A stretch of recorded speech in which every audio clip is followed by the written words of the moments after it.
शिवसेना उद्धव बाळासाहेब ठाकरे पक्षाच्या सर्व पदाधिकारी आज आम्ही नवीन आयुक्तांची भेट घेतलेली आहे।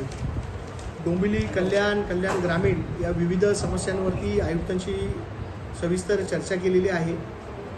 या महापालिकेचं एक दुर्दैव आहे की या महापालिकेमध्ये एकही आयुक्त त्याचा कार्यकाळ पूर्ण करत नाही। आपण जर 2014 पासून बघितलं तर प्रत्येक आयुक्ताला जास्तीत जास्त 16 ते 15 महिने मिळालेले आहेत। या आयुक्तांनी त्यांचा कार्यकाळ पूर्ण करावा अशी विनंती आम्ही राज्य सरकारला करू की त्यांना त्यांचा कार्यकाळ पूर्ण करून द्यावा।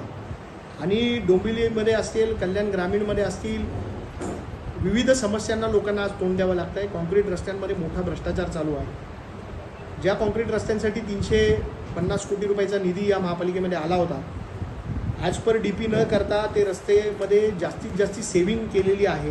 आणि आजूबाजूच्या रस्त्यांमध्ये जिथे कुठलीही वर्क ऑर्डर नाही अशा रस्त्यांमध्ये कॉन्क्रीट टाकण्याचं काम सुरू आहे। त्या आयुक्तांच्या निदर्शनास आम्ही आणून दिलेलं आहे। त्याचबरोबर मलनिस्तारण व्यवस्था जी डोंबिवलीतली आणि कल्याण ग्रामीणमधली एकदम शून्य झालेली आहे, ती मलनिस्तारण व्यवस्था व्यवस्थित करावी।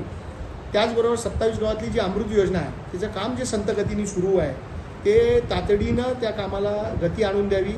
आणि हे काम करत असताना आज आपण जे 27 गावांमधल्या पाण्यासाठी MIDCवर अवलंबून आहे, ती MIDCवरची अवलंबता आपलं स्वतःचं WTP वॉटर ट्रीटमेंट प्लांट तयार करून स्वतःची जलव्यवस्था सुरू करावी असं निवेदन आम्ही आयुक्तांना दिलेलं आहे।